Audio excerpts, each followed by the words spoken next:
Delhi electronic print media మిత్రులకందరికీ పేరు పేరున ఉద్యమ అభినందనలు. జాతీయ ప్రభుత్వ ఉద్యోగుల సమాఖ్య జాతీయ కార్యవర్గ సమావేశాలు 2 రోజుల పాటు ఢిల్లీలో రణదేవ హాల్లో జరిగాయి. ఇందులో ప్రధానంగా రాష్ట్ర ప్రభుత్వ ఉద్యోగులందరూ దేశవ్యాప్తంగా పనిచేస్తున్నటువంటి 2 కోట్ల మంది రాష్ట్ర ప్రభుత్వ ఉద్యోగులు, ఉపాధ్యాయులు, కార్మికులకు సంబంధించినటువంటి సమస్యల మీద జాతీయ కార్యవర్గం 2 రోజులు సుదీర్ఘంగా చర్చించడం జరిగింది. ఇందులో 17 రాష్ట్రాలకు సంబంధించినటువంటి ప్రతినిధులు, అలాగే 9 కార్మిక సంఘాలకు సంబంధించినటువంటి ప్రతినిధులు కూడా ఇందులో హాజరు కావడం జరిగింది. ఇందులో ప్రధానంగా వచ్చే పార్లమెంట్ సెషన్లో కేంద్ర ప్రభుత్వం ప్రవేశపెడుతున్నటువంటి నూతన పెన్షన్ విధానం, అంటే ఇప్పటికే దశాబ్దాల కాలంగా ప్రభుత్వ ఉద్యోగులు పోరాడి సాధించుకున్నటువంటి పెన్షన్ హక్కును కాలరాయడానికి తీవ్రమైనటువంటి ప్రయత్నం జరుగుతూ ఉన్నది. గతంలో 2004 తర్వాత అపాయింట్ అయినటువంటి దాదాపు 25 లక్షల మంది ఉద్యోగులకు అందరికి కూడా ఈరోజు పెన్షన్ రాకుండా చేయడానికి పిఎఫ్ఆర్డీఏ అనేటువంటి ఒక బిల్లును ఆగస్టు 5 నుంచి సమావేశాలు పార్లమెంట్లో ప్రారంభమైతే 9న ఈ పిఎఫ్ఆర్డీఏ బిల్లు ప్రవేశపెట్టడానికి కేంద్ర ప్రభుత్వం ప్రయత్నిస్తున్నట్టుగా మాకు సమాచారం అందింది. అందుకే మేము కేంద్ర ప్రభుత్వాన్ని ఈ నూతన పెన్షన్ విధానం బిల్లును విత్డ్రా చేసుకోవాలని నిన్న ఏకగ్రీవంగా అఖిల భారత ప్రభుత్వ ఉద్యోగుల సమాఖ్య పక్షాన మేము డిమాండ్ చేయడం జరిగింది. అలాగే ఇందులో ఈ పిఎఫ్ఆర్డీఏ బిల్లులో అనేక క్రూరమైనటువంటి క్లాజులు కూడా కేంద్ర ప్రభుత్వం తీసుకొస్తా ఉన్నది. అందులో ఉన్నటువంటి ఒక క్లాజు ప్రకారం ఏ రాష్ట్రంలోనైనా ప్రభుత్వ ఉద్యోగులకి పెన్షన్ ఇవ్వన్నా ఇవ్వద్దు అనేటువంటి నిర్ణయించుకునేటువంటి అధికారం ఆ రాష్ట్ర ప్రభుత్వాలకే కట్టబెట్టడం అనేటువంటిది ఇది దుర్మార్గమైనటువంటి చర్యగా మేము భావిస్తూ ఉన్నాం.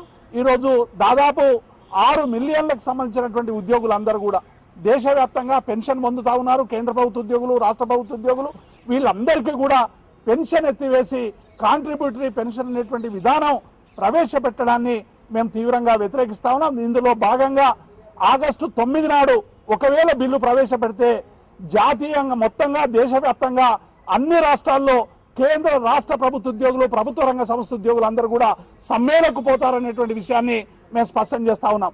ఒకవేళ బిల్లు ప్రవేశపెట్టిన రోజే పెద్ద ఎత్తున నిరసన తెలపడానికి జాతీయ ప్రభుత్వ ఉద్యోగుల సమాఖ్య నిర్ణయించింది.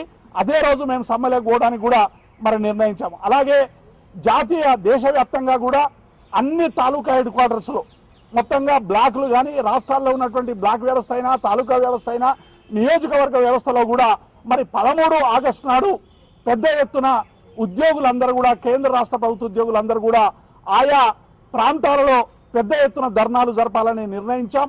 25 నాడు జిల్లా కలెక్టరేట్ల ముట్టడి అనేటువంటి కార్యక్రమాన్ని కూడా పెద్ద ఎత్తున 25 నాడు కలెక్టరేట్ల ముట్టడి అనేటువంటి కార్యక్రమాన్ని కూడా నిర్ణయించాం.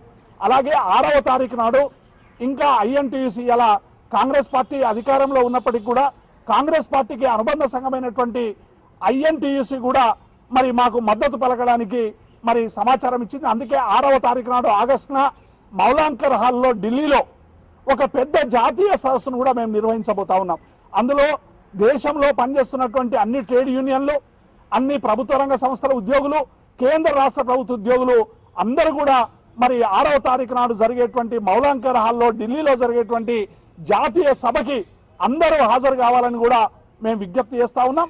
అలాగే ఈ సందర్భంగా మేము ఇవాళ తీసుకున్నటువంటి నిర్ణయం ఏంటంటే పార్లమెంట్లో ఉన్నటువంటి సభ్యులకు అందరికీ కూడా, ఏ రాష్ట్రంలో ఉన్నైనా పార్లమెంట్ సభ్యులకు అందరికీ కూడా జాతీయ సమాఖ్య పక్షాన ఒక లేఖ కూడా రాయబోతా ఉన్నాం.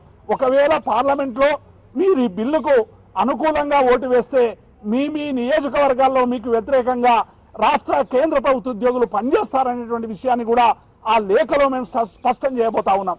అందుకే ఈ 13 నాడు జరిగేటువంటి బ్లాకు నియోజకవర్గ స్థాయిలో ఎంపీలకు లేఖలు ఇస్తాం. అప్పటికీ సమస్య పరిష్కారం కాకుంటే డెఫినెట్గా జాతీయ సమ్మె వైపు కూడా పోవడానికి కూడా అఖిల భారత ప్రభుత్వ ఉద్యోగుల సమాఖ్య నిర్ణయించింది. దీంతో పాటు ఇలా కోట్లాది మంది, లక్షలాది మంది కాంట్రాక్ట్ అవుట్సోర్సింగ్ వ్యవస్థ అనేటువంటిది ఒక పెనుభూతంగా ఇవాళ అన్ని ప్రభుత్వ రంగాల్లో తయారైంది. ఈ వ్యవస్థను రద్దు చేయాలనేటువంటి ఒక డిమాండ్ను కూడా ఇందులో పెట్టడం జరిగింది. ఇప్పుడు ముఖ్యంగా మాత్రం ఈ 2 రోజుల జాతీయ సమావేశాలు నూతన పెన్షన్ విధానాన్ని ప్రతిఘటించడానికి మొత్తం కేంద్రం రాష్ట్ర ప్రభుత్వ ఉద్యోగులందరూ కూడా ఐక్యంగా ప్రతిఘటించడానికి మేము ముందుకు పోతున్నామనేటువంటి విషయాన్ని మేము స్పష్టం చేస్తా ఉన్నాం. అలాగే మా ఆంధ్రప్రదేశ్ రాష్ట్ర ప్రభుత్వ ఉద్యోగులకు సంబంధించి మేము నిన్న జాతీయ సమావేశంలో కూడా 10వ వేతన సవరణ సంఘం ఈరోజు రాష్ట్రంలో ఉన్నటువంటి 13 లక్షల మంది ఉద్యోగులకి 1/7/2013 నుంచి మరి 10వ వేతన సవరణ సంఘం ఫలితాలు రావాల్సినటువంటి అవసరం ఉంది. ఇప్పటికే మేము నివేదికలన్నీ కూడా రాష్ట్ర ప్రభుత్వానికి అందజేశాం. కమిషనర్ కూడా నియమించారు.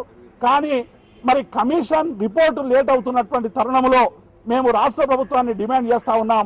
45% ఇంటీరియం రిలీఫ్ ఇవ్వాలనేటువంటి డిమాండ్ను కూడా మేము రాష్ట్ర ప్రభుత్వానికి నిన్న మరి జాతీయ సమాఖ్య కార్యవర్గ సమావేశంలో కూడా ఈ 10వ పిఆర్సీకి సంబంధించినటువంటి చర్చ వచ్చింది. అలాగే తెలంగాణ ప్రాంత ఉద్యోగులు మరి ప్రజల ఆకాంక్షల కోసం చేసినటువంటి సమ్మె వలన, సకల జనుల సమ్మె వలన 42 రోజులు జీతాలు కోల్పోయినటువంటి సంగతి. ఇటీవల చెలో అసెంబ్లీ సందర్భంగా మరి రాష్ట్ర ప్రభుత్వం ఉద్యోగుల మీద అనుసరించినటువంటి నిర్బంధ విధానాన్ని కూడా మేము ఈ జాతీయ కార్యవర్గ సమావేశంలో ఒక ఎజెండాగా మరి అందరి ముందు కూడా తీసుకుపోవడం జరిగింది. తప్పకుండా జాతీయ స్థాయిలో ఈరోజు తెలంగాణ ప్రాంత బిడ్డలకు మద్దతు వస్తుందనడానికి ఇది స్పష్టమైనటువంటి కారణంగా మేము భావిస్తా ఉన్నాం. ఒకవైపు ఉద్యోగులుగా మా సమస్యల పరిష్కారం కోసం పనిచేస్తూనే మరొక వైపు తెలంగాణ ప్రజల ఆకాంక్షల కోసం పనిచేయడం అనేటువంటిది ఇవాళ తెలంగాణ ఉద్యోగుల సామాజిక బాధ్యత అనేటువంటి విషయాన్ని కూడా మేము స్పష్టం చేస్తా ఉన్నాం. అలాగే తెలంగాణ రాష్ట్ర సాధన విషయంలో మొన్న కోర్ కమిటీ సమావేశం జరిగింది. కోర్ కమిటీలోనే ఒక నిర్ణయం, పార్టీ నిర్ణయం వస్తుందని 4.5 కోట్ల తెలంగాణ ప్రజలందరూ కూడా మరి వీక్షించడం జరిగింది. కానీ కోర్ కమిటీ మళ్ళీ కాలయాపనంలో భాగంగా వర్కింగ్ కమిటీకి, ఎందుకంటే 2001లోనే వర్కింగ్ కమిటీ తెలంగాణ మీద ఒక నిర్ణయం తీసుకున్నటువంటి సంగతి చాలా మందికి తెలుసు. ఎందుకంటే అప్పుడు ఎన్నికల్లో మరి టీఆర్ఎస్తో పొత్తు పెట్టుకున్నప్పుడు కాంగ్రెస్ వర్కింగ్ కమిటీ అనుమతితోనే మరి తెలంగాణ రాష్ట్ర సమితితో పొత్తు పెట్టుకోవడం జరిగింది. మళ్ళీ వర్కింగ్ కమిటీకి తీసుకుపోయి ఇది మళ్ళీ యూపీఏ సమన్వయ కమిటీ, ఇదంతా కూడా ఒక కాలయాపన అనేటువంటి ఒక అనుమానం ఇవాళ తెలంగాణ ప్రజల్లో నెలకొని ఉన్నటువంటి నేపథ్యంలో వెంటనే వర్కింగ్ కమిటీ సమావేశాన్ని ఏర్పరిచి తెలంగాణ ప్రజల ఆకాంక్షల్ని గౌరవించాలని మేము కాంగ్రెస్ పార్టీకి డిమాండ్ చేస్తా ఉన్నాం. ఎందుకంటే ఒకవేళ వర్కింగ్ కమిటీ లేట్ అయినట్టుంటే ఇవాళ తెలంగాణ ప్రజల్లో ఉన్నటువంటి అనుమానాలు, ఎన్నికల కోసమే మరి డ్రామాలు ఆడుతున్నారు అనేటువంటి ఒక భావన ఇవాళ తెలంగాణ ప్రజల్లో నెలకొని ఉన్నది. ఆ డ్రామా అనేటువంటి భ్రమను తొలగించాలంటే వర్కింగ్ కమిటీ వెంటనే సమావేశమై మరి తెలంగాణ ప్రజల ఆకాంక్షల కోసం నిర్ణయం తీసుకోవాలని మేము డిమాండ్ చేస్తా ఉన్నాం. మా ఉద్యమ కార్యక్రమం తెలంగాణ జేఏసీలో భాగంగా రేపు ఉదయం నుండి మరి జన చైతన్య యాత్ర అనేటువంటిది కూడా హైదరాబాద్ నగరం నుండి మేము ప్రారంభించబోతా ఉన్నాం. అన్ని జిల్లాల్లో కూడా పెద్ద ఎత్తున సాధన సదస్సులు పెడతా ఉన్నాం. ఇందులో ప్రధానంగా కాంగ్రెస్ పార్టీ నాంచుతున్నటువంటి వైఖరికి వ్యతిరేకంగా తెలంగాణ ప్రజల్లో ప్రచారం చేయాలనేటువంటి యాత్ర కూడా రేపటి నుంచి వారం పాటు కొనసాగుతుంది. ఈ పంచాయతీ ఎన్నికలు ముగిసిన వెంటనే మా కార్యాచరణకి పదును పెడతాం. అంతలోపు తెలంగాణపై నిర్ణయం తీసుకోవాలని మేము కాంగ్రెస్ పార్టీని డిమాండ్ చేస్తా ఉన్నాం. ఇప్పుడు రవీందర్ రెడ్డి గారు మాట్లాడారు. 2 రోజుల పాటు నిన్న ఇవాళ 17 రాష్ట్రాలకు సంబంధించినటువంటి ప్రతినిధులందరూ కూడా అఖిల భారత రాష్ట్ర ప్రభుత్వ ఉద్యోగస్తుల సమాఖ్య సమావేశాలకు హాజరు కావడం జరిగింది. అన్ని రాష్ట్రాల సమస్యలు కూడా ఈరోజు ఒకే విధంగా ఉండడం జరిగింది. అనేక రాష్ట్రాల సమస్యలన్నీ కూడా కూలంకషంగా చర్చించడం జరిగింది. ఈరోజు ప్రభుత్వాలు అనుసరిస్తున్నటువంటి విధానాల పట్ల పెద్ద ఎత్తున నిరసన తెలియాలని చెప్పి జాతీయ సమావేశాలు కూడా నిర్ణయించడం జరిగింది. ముఖ్యంగా ఈరోజు ప్రైవేటు పెన్షన్ దాని మీదనే చర్చ బాగా చేయడం జరిగింది. ఎందుకంటే ఈరోజు ప్రభుత్వ ఉద్యోగస్తులు పెన్షన్ విధానాన్ని తీసివేయడం వల్ల అనేక మంది ఇబ్బందులు పాల్గొంటున్నారు. ఇవాళ పెన్షన్ రూపాన మరి వసూలు చేస్తున్నటువంటి డబ్బులను కూడా సరైన రీతిలో కూడా ఈరోజు మానిటర్ చేయకపోవడం వల్ల మార్కెట్లో పెట్టుబడులు పెట్టడం వల్ల ఈరోజు మరి రాబోయే కాలంలో కూడా ఆ ఉద్యోగులకు కూడా మరి పెన్షన్ వస్తుందా రాదన్నటువంటి ఆలోచనతో ఈరోజు ప్రభుత్వ ఉద్యోగస్తులందరూ కూడా ఆందోళన ఉండడం జరిగింది. ముఖ్యంగా ఈరోజు మరి అంతకుముందు ఉన్నటువంటి ప్రభుత్వాలు తీసుకొచ్చినటువంటి ఈ బిల్లును మరి అప్పుడు ఈ ప్రతిపక్షంలో ఉన్నటువంటి కాంగ్రెస్ పార్టీ దాన్ని వ్యతిరేకించింది.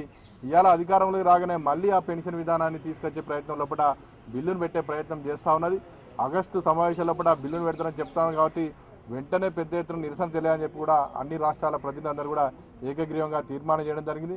ముఖ్యంగా ఈ ప్రైవేటైజేషన్ రద్దు చేయాలని చెప్పి మరి కాంట్రాక్ట్ అవుట్సోర్సింగ్ వ్యవస్థలో ఉన్నటువంటి ఉద్యోగస్తులన్నీ కూడా రెగ్యులరైజ్ చేయాలని చెప్పి అట్లే కనీస వేతనం ఈరోజు ప్రభుత్వం నిర్ణయించిన ప్రకారం మరి కార్మికులకు కానీ ఉద్యోగస్తులకు కానీ చెల్లించాలని చెప్పి కూడా ఈ యొక్క జాతీయ సమావేశంలో నిర్ణయించడం జరిగింది.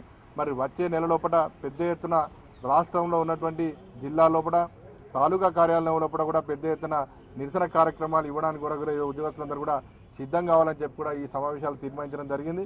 మరి ఈరోజు కాంగ్రెస్ కానివ్వండి మిగతా అధికారం ఉన్నటువంటి పార్టీలన్నీ కూడా ప్రభుత్వ ఉద్యోగస్తుల యొక్క సమస్యల పట్ల దృష్టి సారించి వాటిని పరిష్కరించే దిశలో కూడా అడుగులు ఉండాలని చెప్పి కూడా మేము కోరుతా ఉన్నాం. ఎవరైనా మరి ప్రభుత్వ ఉద్యోగస్తుల వ్యతిరేక విధానాలు అవలంబిస్తే వారికి నిరసన తెలియడానికి వరకు అవసరమైతే ఎలాంటి రీతిలోనైనా బుద్ధి చెప్పడానికి కూడా ఈ ఉద్యోగస్తులందరూ కూడా సిద్ధమై ఉన్నారు. వచ్చే నెలలో కూడా పెద్ద ఎత్తున కార్యక్రమాలు నిర్వహించి కూడా ప్రభుత్వాలకు మా యొక్క నిరసన తెలియజేస్తామని చెప్పి కూడా తెలియజేసుకుంటున్నాం. జై తెలంగాణ.